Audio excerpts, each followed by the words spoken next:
Fasih itu soal mau atau tidak, bukan soal mampu atau tidak.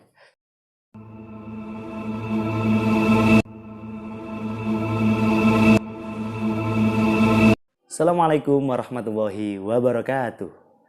Bagaimana teman-teman? Sudah melihat konten saya yang pertama terkait fasih dan penyebab-penyebabnya? Kalau sudah, alhamdulillah, kita lanjutkan pembahasannya. Tapi kalau belum, dicek dulu dong, dilihat dulu. Karena apa? Karena di situ teman-teman akan menemukan kenapa sih teman-teman tidak fasih dalam membaca ayat suci Al-Quran atau melafadzkan ayat-ayat suci Al-Quran. Kemudian dalam konten kali ini, seperti yang ada di judul, fasih itu urusan soal mampu atau tidak, atau mau atau tidak.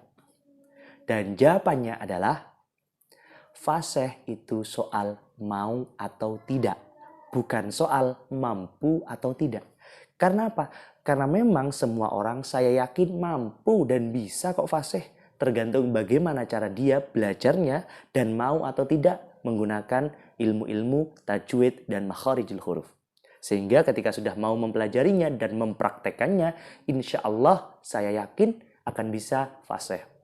Karena memang begini, kenapa saya menjawab fasih itu soal mau atau tidak? Karena memang untuk fasih itu butuh effort yang lebih, butuh effort yang tinggi, butuh ekstra yang lebih. Karena apa? Karena memang untuk fasih harus ada kerja keras. Khususnya harus mau capek dalam hal mengangkat bibir, menggerakkan lidah, kemudian capek dalam hal bibir, lidah, tenggorokan, itu harus berani capek. Kalau tidak begitu, tidak akan fasih. Karena memang fasih itu banyak sekali melakukan penekanan-penekanan di daerah-area tersebut. Mulai dari bibir, lidah, dan tenggorokan. Kita contohkan saja pada surat Al-Ikhlas. Saya yakin teman-teman hafal dong surat Al-Ikhlas. Surat Al-Ikhlas di akhirnya hampir semuanya menggunakan qalqalah. Ya, jadi huruf akhirnya huruf-huruf qalqalah yang berarti huruf qalqalah kubro. Karena qalqalahnya berada di akhir kalimat. Qalqalah kubro berarti memantulkan lafadz atau memantulkan huruf tersebut dengan cukup besar. Jadi seumpama kalau membaca yang betul, yang benar, yang fasih, kul huwallahu ahad. Ahad. Jadi memantulkan huruf dalnya.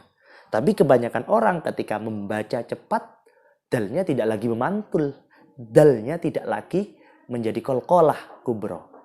Oleh karena itu, butuh ekstra keras, ekstra kerja keras. Jadi kul huwallahu ahad, Allahu samad, mat lam yalid walam yulad. Jadi tidak ada pemantulan karena mungkin karena males capek, males mengeluarkan tenaga untuk lebih menggerakkan bibir, lidah, dan tenggorokan agar bisa fasih. Oleh karena itu, menurut saya fasih ada di tangan Anda. Tinggal Anda bagaimana mau fasih atau tidak. Sebenarnya masih ada salah satu cara lagi untuk bisa fasih dalam membaca atau melafadzkan ayat-ayat suci Al-Quran tanpa melihat. Ini sebenarnya cara klasik, cuman saya sudah membuktikannya dan memang terbukti manjur. Gimana sih caranya? Caranya agar kita bisa membayangkan lafadz demi lafadz, huruf demi huruf, sehingga pada saat membacanya kita bisa fasih adalah dengan cara sering menulis ayat-ayat suci Al-Quran atau lafadz-lafadz suci Al-Quran. Ini biasanya cukup terbukti untuk anak-anak pesantren. Kenapa kemudian anak-anak pesantren kebanyakan, memang tidak semuanya, kebanyakan bisa fasih. Khususnya dalam melafadzkan ayat-ayat suci Al-Quran tanpa melihat. Karena memang di pondok pesantren itu biasanya selalu ada pelajaran-pelajaran yang mengharuskan mereka untuk menulis lafadz-lafadz Arab, menulis ayat-ayat suci Al-Quran, yang kemudian perlahan demi perlahan mereka akan terekam dalam memori otaknya, terekam dalam memorinya, lafadz itu, bayangannya ada.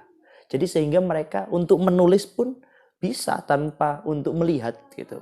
Seperti yang sudah lama mondok biasanya menulis lafadz atau ayat-ayat suci Al-Quran bisa, didikte saja bisa. Gitu. Karena memang sudah ada rekamannya. Begitu juga untuk kemudian pada saat melafadzkannya atau membacanya tanpa melihat. Oleh karena itu, teman-teman yang mungkin memang pingin bisa membaca atau melafadzkan ayat-ayat suci Al-Quran dengan fasih pada saat tidak melihat, yaitu dengan sering menulis lafadz Arab, khususnya ayat-ayat suci Al-Quran. Kalau tidak percaya, silahkan dicoba. Kalau memang tidak terbukti manjur, silahkan komen di bawah. Seperti yang saya kemarin sampaikan, selamatkan anak bangsa dari ketidakfasihan membaca ayat-ayat suci Al-Quran atau melafadzkan ayat-ayat suci Al-Quran. Baik, terima kasih. Sampai jumpa. Kalau memang suka dengan video ini, boleh di-like. Dan kemudian kalau memang video ini bermanfaat untuk Anda atau teman-teman Anda, silahkan di-share. Kalau memang ada ingin pembahasan yang menarik untuk dibahas, monggo silahkan komentar di kolom komentar. Baik, Assalamualaikum warahmatullahi wabarakatuh.